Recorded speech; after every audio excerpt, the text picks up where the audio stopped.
स्वागत है दोस्तों। यूपी हायर के हिंदी सिलेबस में असिस्टेंट प्रोफेसर का जो सिलेबस है उसमें पंत जी की कुछ प्रसिद्ध कविताएं लगी हुई हैं। उन कविताओं से संभावित क्या प्रश्न बन सकते हैं, उन सभी के आधार पर हमने कुछ नमूने बनाए हुए हैं प्रश्न के। आप उन्हें देखें, बहुत उपयोगी होगा आपके लिए। पहला प्रश्न है, इस धारा साही जग का क्रम, शाश्वत इस जीवन का उद्गम, शाश्वत है गति शाश्वत संगम। प्रस्तुत कविता की पंक्तियां पंत की किस कविता से है? ऑप्शन में है परिवर्तन कविता, नौका विहार, संध्या, एक तारा। तो इसका सही उत्तर क्या है?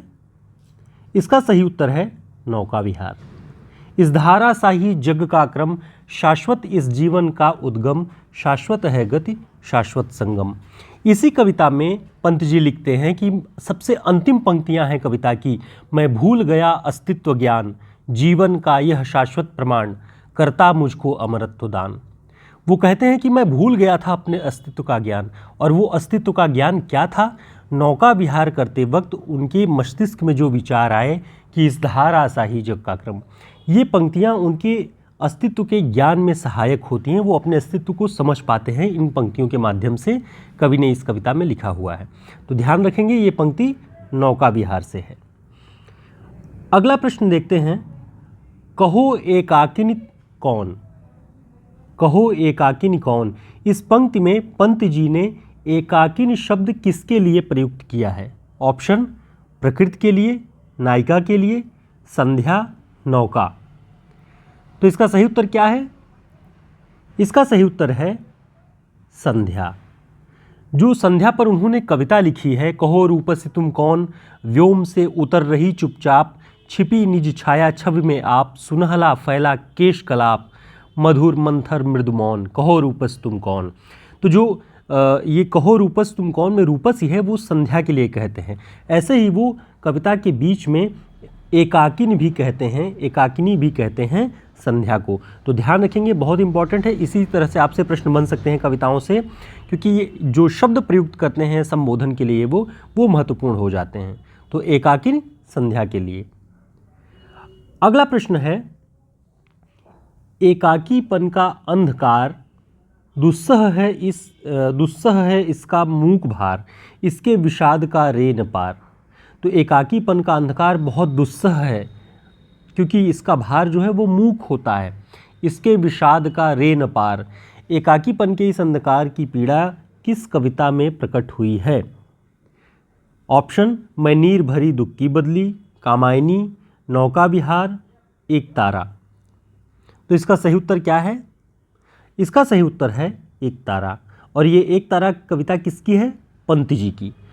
पंत जी ने जो एक तारा, जो पश्चिम का तारा है, जो शाम के वक्त में उभरता है आसमान में, उसके लिए लिखा कि वो पूरे आसमान में अकेला इस रूप में दिखाई पड़ता है कि मानो वो अकेला हो, उसका संगी साथी कोई न हो। इसीलिए उसके एकाकीपन को समझते हुए वे कहते हैं कि एकाकीपन का अंधकार दुस्सह है इसका मूक भार, इसके विषाद का रे न पार। तो ये एक तारा कविता की पंक्तियां हैं। अब इसके बारे में आपको कुछ महत्वपूर्ण बातें बता देते हैं कि पंत जी ने जो एक तारा आसमान में चमकता रहता है, इकलौता बड़े आकार का, उसे अकलुष कहा, उसमें कोई कालिमा नहीं। अनिंद्य कहा, अनिद्य कहा माने उसमें नींद नहीं है, वो जागता रहता है पूरी रात।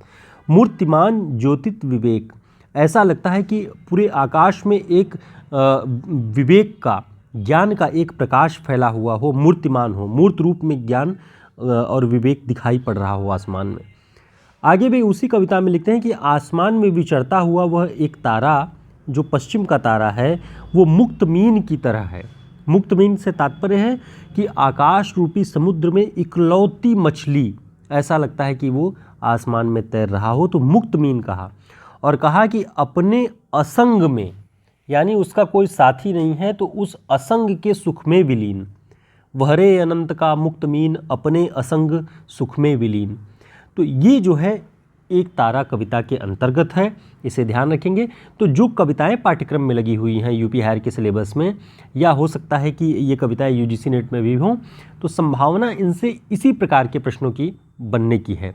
तो आगे हम अपने ऐसे ही कुछ छोटे छोटे प्रयासों से आपको समझाने का प्रयास करेंगे, कुछ कुछ प्रश्न लेके हम आएंगे और ये सारे प्रश्न आप तैयार कर लें। भले 2 से 3 प्रश्न हैं, लेकिन आपको एक आइडिया लग जाएगा कि कैसे कैसे प्रश्न पूछे जाते हैं। फिर मिलते हैं एक नई क्लास में, तब तक के लिए नमस्कार, शुभकामनाएं।